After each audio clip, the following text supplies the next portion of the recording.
Kaixo lagunok!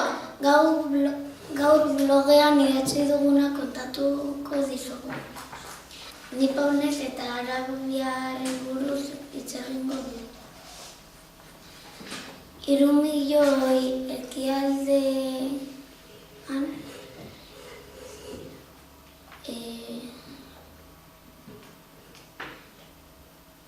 inguruan bi eta 15 milioi inguruan biztanle daude.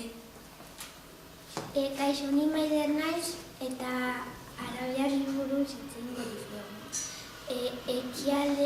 Ekialde ertainean Miditsesen artean kokatuta dago.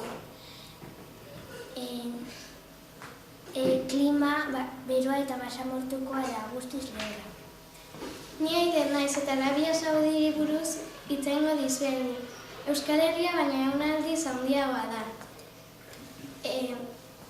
Ekialde hurbileko penintsula bat da eta Arabia penintsulako handiena da.